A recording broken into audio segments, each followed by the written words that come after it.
বন্ধুরা বাজার থেকে জ্যান্ত কই মাছ পেয়েছি, নিয়ে আসলাম। একটু বড় বড় সাইজের আছে, দেখুন বন্ধুরা কত বড় বড় সাইজের মাছ, বড় বড় মাছ। এই দেখুন বন্ধুরা, এগুলো দিয়ে একটু তেল কই করব, আপনাদের দেখাবো কিভাবে করলাম।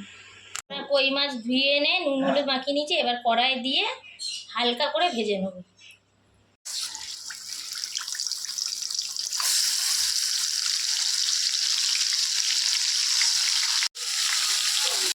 মাছ কিন্তু খুব বেশি ভাজবো না, হালকা করে ভেজে তুলে দেবো। এবং বন্ধুরা আমরা হালকা করে কিন্তু মাছ ভেজে নিয়েছি, খুব বেশি মাছ ভাজা হবে না, কেন বেশি ভাজলে মাছ শক্ত হয়ে যাবে। এইবার আমরা মাছের তেল কইটা করবো যখন আপনাদের আবার দেখাবো ভিডিওতে। দিলাম শুকনো লঙ্কা, দেবো কিছুটা, আমার এইগুলো তুলতে হবে। শুকনো লঙ্কা, একটা শুকনো লঙ্কা, এই কিছুটা গরম মশলা ফোড়নে, কিছুটা কালো জিরে, আর দিয়ে দিচ্ছি বন্ধুরা কিছুটা পেঁয়াজ। এবার এইগুলো একসাথে ভাজবো।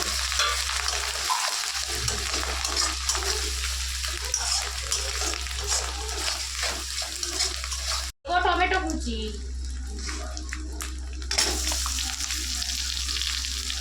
এরপর দেবো বাটা জিরে, আদা, শুকনো লঙ্কা, একটু মৌরি বাটা, একসাথে বাটা মশলা, আদা, শুকনো লঙ্কা, একটু মৌরি, জিরে আর একটু ধনে।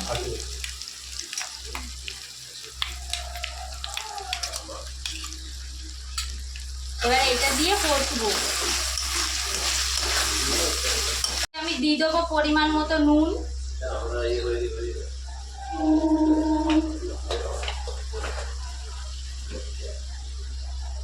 দিয়ে দেবো কিছুটা হলুদ,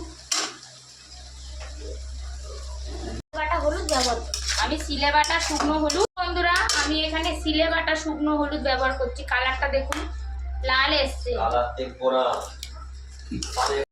হাতে বাটা শুকনো লঙ্কা গুঁড়ো ব্যবহার করেছি এবং আমি হাতে বাটা কাঁচা লঙ্কাও ব্যবহার করলাম। এবারে অপেক্ষা করব মশলায় তেল ছাড়ার জন্য। মশলা তেল ছেড়ে গেলে আমি এবার এতে দেবো পরিমাণ মতো জল।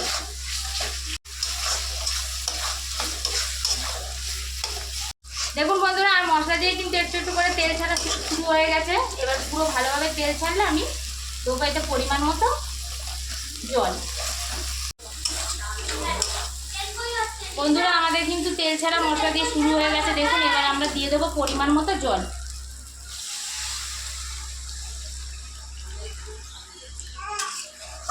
আপনারা যেরকম ঝোল রাখতে চান মাছের, সেরকম অনুযায়ী করতে পারবেন। আমরা এই জল দেবো, আর জল দেবো না। এবার এর মধ্যে জলটা ফুটে গেলে আমরা মাছগুলো একে একে দিয়ে দেবো। এবার দেখুন বন্ধুরা আমাদের ঝোল ফুটে গেছে, আমরা এক এক করে মাছ দিয়ে দিচ্ছি।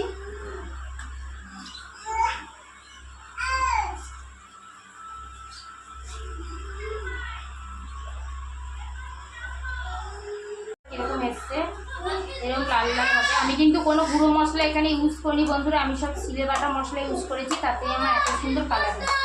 আমার মাছের ঝাল হয়ে গেছে, কালারটা দেখুন কত সুন্দর এসছে। আমি কিন্তু সব বাটা মশলা ইউজ করেছি, কোনো গুঁড়ো মশলা এতে দিইনি। আমি হলুদও বেটে দিয়েছি, শুকনো লঙ্কা বেটে দিয়েছি। কালারটা কত সুন্দর এসছে দেখুন। আপনার বাড়িতে এরকম করে ট্রাই করে দেখবেন, খেতে খুব সুন্দর হবে। এরকম বাড়িতে তেল কই খেয়ে দেখবেন, খুব সুন্দর লাগবে। আর যদি চ্যানেলটা ভালো লাগে সাবস্ক্রাইব আর লাইক করে দেবেন।